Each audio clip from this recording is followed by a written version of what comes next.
Good morning to all of you. I hope आप सभी स्वस्थ होंगे। आपके अपने YouTube channel Raj defence academy में स्वागत है। दोस्तों, आज शुरुआत करते हैं सीईटी के बैच के लिए। जो हमने एचएसएससी का सिलेबस जारी कर रखा है, उसमें अपना नेक्स्ट टॉपिक आता है हरियाणा में गणराज्य काल। हरियाणा में गणराज्य काल से पहले हमने कौन सा टॉपिक पढ़ा था? हमने पढ़ा हरियाणा में वैदिक काल, और वैदिक काल से पहले हमने हरियाणा में पढ़ा हरियाणा में हड़प्पा सभ्यता या सिंधु घाटी सभ्यता। आई होप दोस्तों आपको सभी क्लासेस पसंद आ रही होंगी, और जो भी हमारी क्लासेस हैं, चाहे वो हिस्ट्री की है, चाहे वो हरियाणा जीके की है, चाहे वो मैथ्स रीजनिंग या इंग्लिश की है, अगर आपको क्लासेस पसंद आ रही हैं तो दोस्तों ज़्यादा से ज़्यादा हमारे चैनल को लाइक करें, शेयर करें और सब्सक्राइब करें। तो दोस्तों, हमने कल पढ़ा था हरियाणा में वैदिक काल के बारे में। उससे पहले जो मैंने बताया था आपको कि हरियाणा में जो इतिहास की शुरुआत होती है, प्राचीन हरियाणा के इतिहास की। हम दोस्तों देखो, भारत की बात नहीं कर रहे हैं, हम हरियाणा की बात कर रहे हैं। तो प्राचीन भारत के इतिहास में जब हड़प्पा सभ्यता और सिंधु सभ्यता को पढ़ते हैं हम हरियाणा में, तो मैंने आपको उनकी प्रशासनिक इकाई बताई थी कि किस पर बेस थी। वो थे नगरीय सभ्यता सभ्यता पर बेसिस थे। और नगरीय सभ्यता के बेसिस के बाद में जब प्राकृतिक आपदाओं के बाद पतन होता है सिंधु घाटी सभ्यता या हड़प्पा सभ्यता का, फिर शुरुआत होती है हमारे भारत में आर्यों के आगमन से। उसमें वैदिक काल की शुरुआत होती है भारत में। वैदिक काल में जब हम हरियाणा को पढ़ते हैं तो मैंने आपको प्रशासनिक इकाई की एक विशेषता बताई थी कि वैदिक काल एक ग्रामीण सभ्यता थी। अब नगरीय सभ्यता और ग्रामीण सभ्यता में मैंने आपको फर्क बताया था। सेम उसी प्रकार जब आर्यों का पतन हुआ, किससे? प्राकृतिक आपदाओं से ही। प्राकृतिक आपदाओं का मतलब कि सूखा पड़ने से आर्यों का पतन हुआ था। उसके पतन के बाद में हमारे हरियाणा में जो हुआ, अब हम हिस्ट्री में भारत में नहीं जाएंगे, ओनली हरियाणा में। हरियाणा में क्या हुआ? हरियाणा हमारा गणराज्यों में बट गया। किन गणराज्यों में बट गया? कि कुछ कुछ कुल बचे।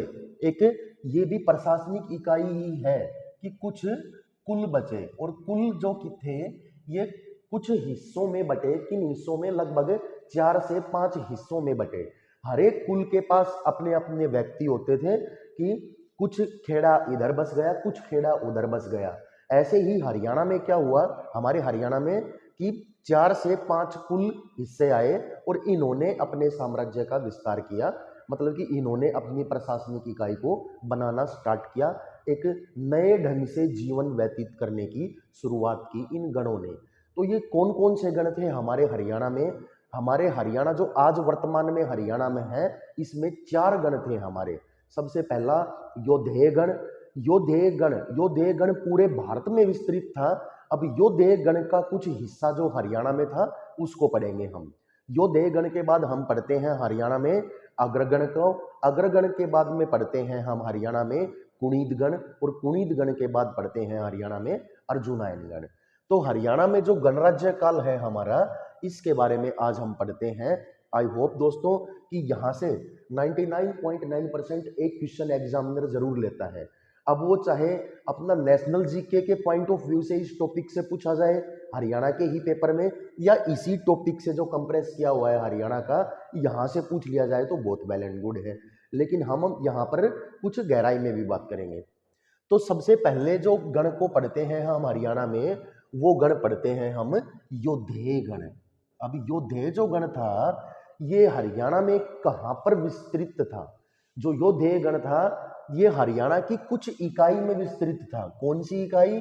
सबसे पहले रोहतक का एरिया, रोहतक के बाद में कुछ हिस्सा सिर्फ थोड़ा सा हिस्सा हमारे हिसार का। कंप्लीट हिसार की बात नहीं करेंगे यहाँ पर हम। करनाल, करनाल के बाद सिरसा, और सिरसा के बाद में ये गुरुग्राम। यहाँ इस एरिया में विस्तृत था हमारा योधेय गण। जो योधेय लोग थे वो इस एरिया में रहते थे। जो हरियाणा के मैप की बात करेंगे हम, तो यहाँ सिरसा से लेकर ऐसे जो बीचों बीच की जो पट्टी बनती है, इस पट्टी में विस्तृत था हमारा योधेय गण। अब योधेय जो गण था, यहाँ पर जो विस्तृत थे ये लोग, इनकी जो राजधानी थी योधेयों की, वो कौन सी थी? योधेयों की राजधानी थी प्रकृतनाग, और प्रकृतनाग को हम कहते हैं नौरंगाबाद। अब एचसीएस के एक पेपर में हमने ये भी देखने को मिला है कि प्रकृतनाक ना लिखकर एग्जामिनर सिर्फ इसको नौरंगाबाद लिखता है, और नौरंगाबाद का भी पूरा नाम हम कैसे विस्तृत करते हैं यहां पर, नौरंगाबाद, नौरंगाबाद बामला। ये जो एरिया था ये योद्धेयों की राजधानी था। ये पूरा नाम क्या बनेगा इसका, नौरंगाबाद बामला। ये भिवानी का एरिया योद्धेयों की कंप्लीट राजधानी था, और इन्होंने जो अपनी राजधानी बनाई नौरंगाबाद बामला, यहां पर जो इन्होंने प्रशासनिक इकाई स्थापित की, उस प्रशासनिक इकाई को 2 खंडों में विभाजित किया इन्होंने, और 2 शाखाएं कहां कहां पर खोली इन्होंने, इनकी राजधानी ही, उस राजधानी की प्रशासनिक इकाई के खंड, 2 खंड, एक सिरसा में और एक रोहतक में। मतलब नियंत्रण केंद्र था जो योद्धेयों का वो था नौरंगाबाद बामला। यहां से नियंत्रण करते थे वो हरियाणा को सिर्फ, और जो 2 खंडों में विभाजित था वो किन किन में विभाजित था, एक खंड उनका सिरसा में और दूसरा खंड उनका रोहतक में। कुछ एग्जाम्स में इसकी राजधानी अगर नौरंगाबाद बामला ना भी मिले आपको, तो ऑप्शन में आपको रोहतक जरूर मिलेगा। तो या तो ऑप्शन में आपको रोहतक मिलेगा, या नौरंगाबाद बामला मिलेगा, या नौरंगाबाद अकेला लिखा मिलेगा।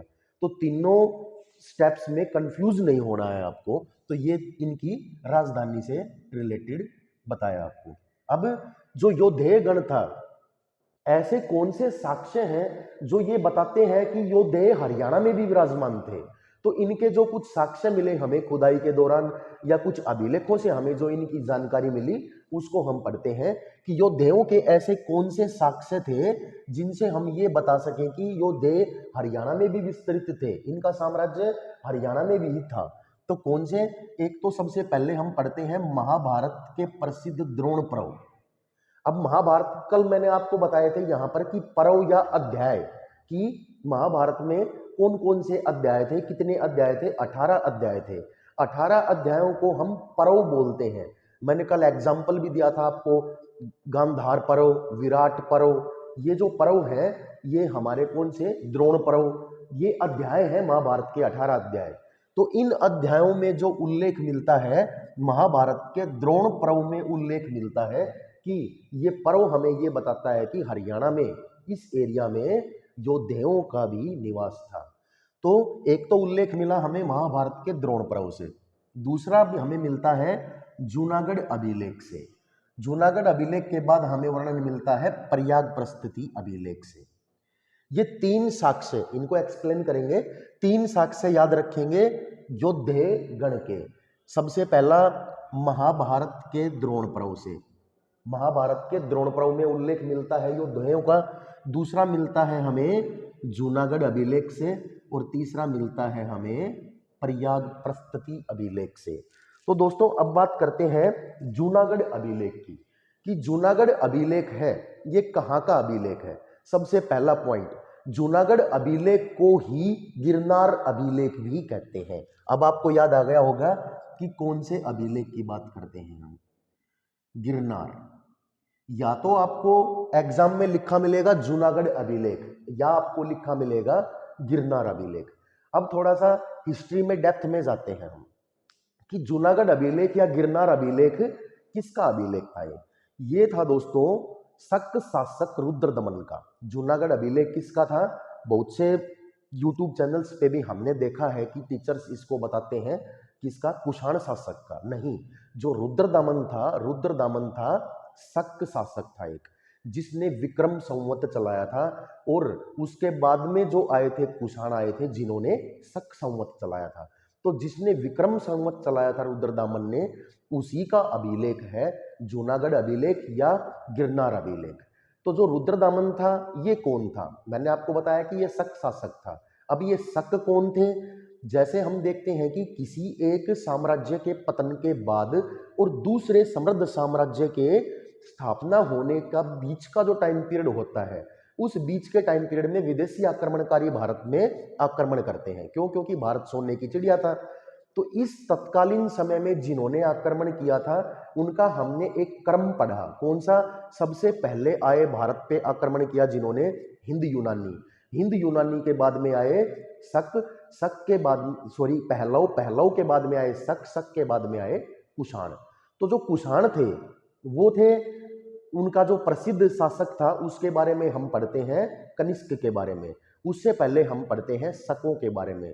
जो शक शासक था रुद्रदामन, रुद्रदामन जो थे उन्होंने क्या किया, जूनागढ़ अभिलेख लिखवाया या गिरनार अभिलेख लिखवाया 150 ईस्वी पूर्व में। अब वो जो अभिलेख लिखवाया, इसमें क्वेश्चन ये भी अराइज हो सकता है कि ये अभिलेख किस भाषा में लिखा हुआ है। तो दोस्तों जो रुद्रदामन था वो संस्कृत भाषा का प्रेमी था और उसके टोटल हर एक अभिलेख सभी संस्कृत भाषा में ही लिखे हुए हैं। तो जो जूनागढ़ अभिलेख है ये कहाँ का अभिलेख है, गुजरात का, और इसी को हम गिरनार अभिलेख भी बोलते हैं। किसने लिखवाया था ये अभिलेख, शक शासक रुद्रदामन ने। आपने पढ़ा होगा कि मौर्य काल में, इससे पहले जब हम पढ़ते हैं मौर्य काल को, मौर्य काल में यहाँ पर एक झील का निर्माण होता है गुजरात में ही, जिस झील को हम कहते हैं सुदर्शन झील। सिंचाई के पर्पज से ये झील बनाई गई थी और फिर इस झील को तोड़ दिया गया था। इस झील का जीर्णोद्धार करवाया सुदर्शन झील का किसने, इसी अभिलेख लिखवाने वाले शासक रुद्रदामन ने सुदर्शन झील का जीर्णोद्धार भी करवाया था। उसके बाद दूसरा जो अभिलेख आता है वो आता है प्रयाग प्रस्तुति अभिलेख। ये प्रयाग प्रस्तुति अभिलेख कौन सा अभिलेख है, आई होप दोस्तों ये तो सभी को पता होगा कि ये है हरिसेन द्वारा लिखित। और हरिसेन कौन था, हरिसेन था समुद्रगुप्त का दरबारी कवि।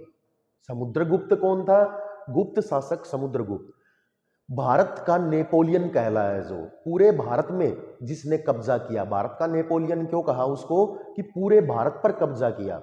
इससे पहले प्राचीन भारत के इतिहास में किसी भी शासक द्वारा कंप्लीट भारत पर शासन नहीं हुआ था, लेकिन समुद्रगुप्त जो शासक बना इसने 9 तो आर्यवर्त क्षेत्र के राजाओं को परास्त किया और 12 दक्षिणावर्त जो राज्य थे उनके शासकों को परास्त किया। 9 आर्यवर्त शासक और 12 दक्षिणावर्त शासक, मतलब कि 9 तो उत्तर भारत के शासकों को परास्त किया समुद्रगुप्त ने और 12 दक्षिण भारत के शासकों को परास्त किया समुद्रगुप्त ने, और भारत का नेपोलियन कहलाया। पूरे भारत पर शासन करने वाला प्रथम शासक समुद्रगुप्त। उसका जो दरबारी कवि था वो था दरबार में रहने वाला हरिसेन, और हरिसेन द्वारा रचित था एक अभिलेख प्रयाग प्रस्तुति अभिलेख। प्रयाग से तात्पर्य क्या होता है दोस्तों, प्रयाग का मतलब होता है जहां पर 2 नदियों का संगम होता हो उस जगह को हम प्रयाग कहते हैं। भारत में बहुत सारे क्षेत्र हैं, मतलब कि बहुत सारे क्षेत्रों में प्रयाग नामक स्थान है। जब ज्योग्राफी पढ़ेंगे हम उसमें जरूर बताएंगे हर एक प्रयाग क्षेत्र को। तो ये जो हमारा पढ़ते हैं हम इलाहाबाद में, प्रयाग 2 नदियों का संगम होता है प्रयाग जगह। प्रस्तुति मतलब प्रशंसा करना, किसी भी शासक की प्रशंसा करना, उसके साम्राज्य के विस्तार के बारे में वर्णन करना। तो हरिसेन ने कैसे समुद्रगुप्त की याचनाओं को प्रशंसा में तब्दील किया है इस अभिलेख में, वो अभिलेख पढ़ते हैं हम, प्रयाग प्रस्तुति अभिलेख। किसका है ये है हरिसेन का, समुद्रगुप्त के दरबारी कवि। और जूनागढ़ अभिलेख किसका है, ये रुद्रदामन, रुद्रदामन जो था शक शासक, इसका अभिलेख पढ़ते हैं हम, जूनागढ़ अभिलेख या गिरनार अभिलेख। इन दोनों अभिलेखों से जानकारी मिलती है कि हरियाणा के इस क्षेत्र में भी योद्धेय गण था। अब योद्धेय गण के बारे में हम इन अभिलेखों से और क्या पढ़ रहे हैं, और ये पढ़ रहे हैं हम कि योद्धेय गण जो कि प्रयाग प्रस्तुति अभिलेख भी इसकी जानकारी देता है और गिरनार अभिलेख या जूनागढ़ अभिलेख भी इसकी जानकारी देता है। मतलब कि भारत में, कंप्लीट भारत में योद्धेय फैले हुए थे, उनके कुछ हिस्से को हम पढ़ रहे हैं अब हरियाणा में। तो और क्या जानकारी मिलती इनकी, 1834 में कैप्टन कोटले द्वारा सिक्कों की खोज हुई। कहां से, यूपी के सहारनपुर जिले से कुछ सिक्के मिले हमें, और उन एक सिक्के की 2 साइड होती हैं, कौन कौन सी, एक तो हेड और एक टेल। तो 1834 में तत्कालीन पुरातात्विक संग्रहालय के मुख्यालय के अधिकारी कैप्टन कोटले ने कुछ सिक्कों की खोज हुई उसके शासनकाल में, उसके टाइम ऑफ पीरियड में। कहां से, सहारनपुर से, और सहारनपुर है यूपी का जिला, अपने हरियाणा के यमुनानगर के साथ में लगता है। तो वहां पर जो सिक्कों की खोज हुई, उन सिक्कों से हमें हेड या टेल दोनों साइड में हमें क्या मिला कि एक साइड तो लिखा हुआ मिला योद्धेय गणस्यजय और दूसरी साइड हमें लिखा हुआ मिला योद्धेय बहुधान्यक। पहली सदी ईसा पूर्व कुषाणों के साथ हुए युद्ध में विजय। अब ये जो सिक्के मिले हमें, योद्धे गणस्यजय जहां पर लिखा हुआ और बहुधानक लिखा हुआ, हेड साइड में योद्धे गणस्यजय और टेल साइड में योद्धे बहुधानक, इन दोनों साइड्स में जो लिखा मिला, सिक्के उन्हीं शासकों द्वारा चलाए गए जिन्होंने अपने साम्राज्य को सुदृढ़ तरीके से विस्तृत किया अपने एरिया में। और जीत के उपलक्ष्य में हर शासक मुद्रा का प्रचलन करता था। जो भी शासक किसी भी युद्ध को जीतता वो अपनी जीत की खुशी में सिक्के जारी करता। तो ये योद्धेयों ने भी सिक्के जारी किए। एक साइड लिखा हुआ जहां पर योद्धे गणस्यजय और दूसरी साइड लिखा हुआ योद्धे बहुधानक, मतलब कि योद्धेयों ने भी किन्हीं शासकों को जरूर परास्त किया होगा। तो योद्धेयों का C14 पत्ती से हमें पता लगता है कि कुषाण काल में कनिष्क के बाद में कुषाणों का प्रचलन जो था वो कमजोर पड़ गया और योद्धेयों के साथ में होता है उनका युद्ध, और जिस युद्ध में योद्धे जीत जाते हैं। अब यहां से एक और पॉइंट निकल के आता है हमारा। क्या पॉइंट निकल के आता है कि जब हरियाणा में ही नहीं, कंप्लीट भारत में जब विदेशी आक्रमणकारी आक्रमण करते हैं तो जिन जिन रियासतों में आक्रमण होता है, प्रमुख जगह होती है आक्रमण की दृष्टि से, उसके पड़ोसी राज्य, उसके पड़ोसी अगर उसकी मदद करते हैं तो हमेशा जीत दर्ज होती है यहां पर। इसका मतलब क्या है कि योद्धेयगण के बाद में हम अग्रगण, कुणिदगण और अर्जुनायन गण, इन सभी गणों ने साथ मिलकर इस युद्ध में योद्धेयों का साथ दिया और योद्धेयों ने कुषाणों को परास्त किया। और उस जीत के उपलक्ष्य में इन्होंने सिक्के जारी किए जहां पर लिखा हुआ है योद्धे गणस्यजय एवं बहुधानक।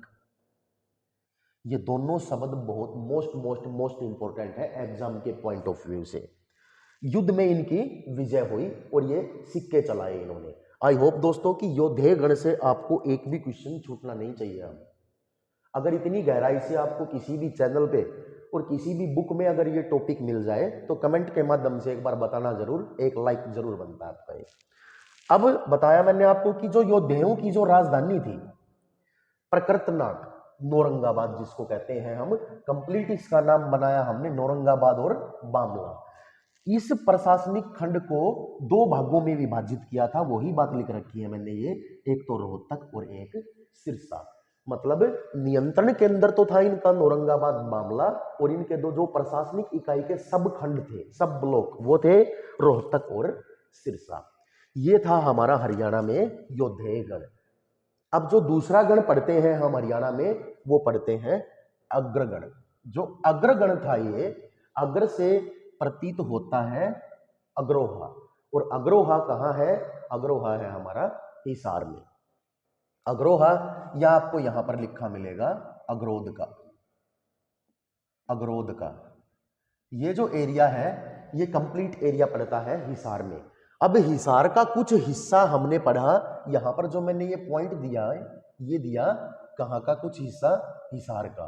कुछ हिस्से में तो विस्तृत था योद्धेय गण, लेकिन मैक्सिमम हिसार पर विस्तृत था अग्रगण। और अग्रगण की राजधानी जो थी वो थी अग्रोहा, और अग्रोहा कहां पर है? वर्तमान के हिसार में।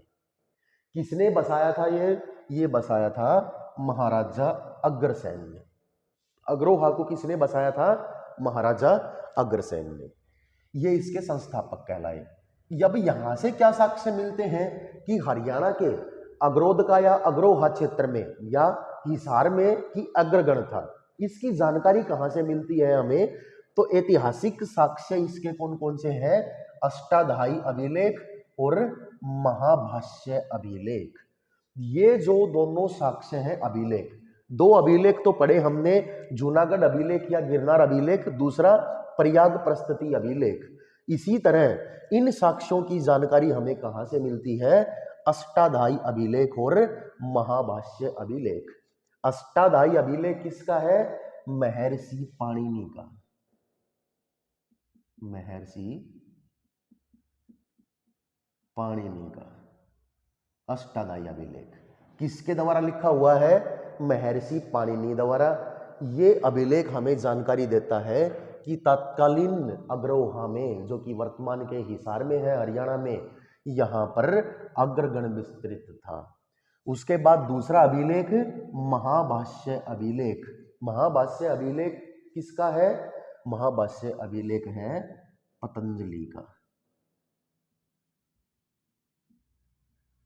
पुष्यमित्र शुंग के दरबारी कवि पतंजलि का अभिलेख है कौन सा? महाभाष्य अभिलेख पतंजलि, और अष्टाध्यायी अभिलेख महर्षि पाणिनि। इन दोनों अभिलेखों से हमें जानकारी मिलती है कि वर्तमान में जो हरियाणा में अग्रौहा है, उसका जो संस्थापक था महाराजा अग्रसेन, इसने अग्रगण बसाया था हरियाणा में। दूसरा जो हमें यहाँ का जो सोर्स मिला वो 7 सुरों वाली ईंट। अब अग्रौहा से ही हमें क्या मिली? 7 सुरों वाली ईंट, और उसका जो अंदाजा लगाया गया इतिहासकारों द्वारा, वो लगाया गया कि ये अग्रगण राज्य से संबंधित है। उसके बाद यहां से मिला हमें गुप्तकालीन मंदिर। गुप्तकालीन मंदिर कहां से मिला हमें? अग्रौहा हिसार से मिला, और योद्धेय गण में इनका विलय हुआ था। जो योद्धेय थे ये एक मतलब कि प्रायोरिटी के हिसाब से ये एक ज्यादा मजबूत इकाई थी, ज्यादा मजबूत कुल था या गण था। इसी प्रकार जो योद्धेय थे इन्होंने अग्र को अपने अंदर में ला लिया। उसके बाद हम पढ़ते हैं कुणीदगण। कुणीदगण के बारे में हमें ज्यादा जानकारी नहीं मिलती है, सिर्फ इतनी जानकारी मिलती है इतिहास में कि कुणीदगण कहां पर विस्तृत था? कुणीदगण ओनली अंबाला के एरिया में विस्तृत था। सिर्फ यही याद रखेंगे कि एक गण कुणीदगण भी था हरियाणा में, जो किस एरिया में विस्तृत था? हरियाणा के अंबाला में विस्तृत था। ज्यादा जानकारी नहीं मिलती है यहाँ से।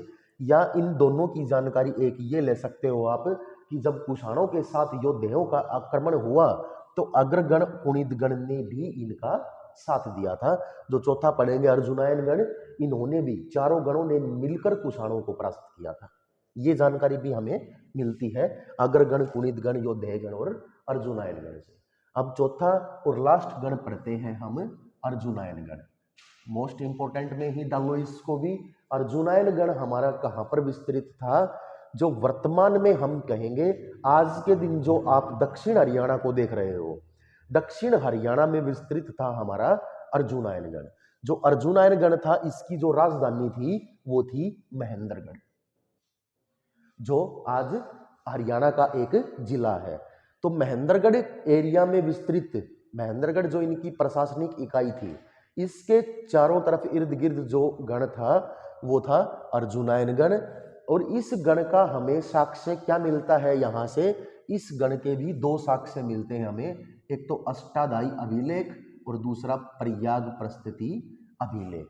ये दोनों अभिलेख ये बात भी बताते हैं कि हरियाणा के इस एरिया में अर्जुनायन गण भी विस्तृत था। अब जो अष्टाध्यायी अभिलेख मैंने आपको बताया था, ज्यादा समझाने की जरूरत नहीं, किसका है? महर्षि पाणिनि का, महर्षि पाणिनि। और जो प्रयाग प्रस्तुति अभिलेख है यह है समुद्रगुप्त के दरबारी कवि हरिसेन का।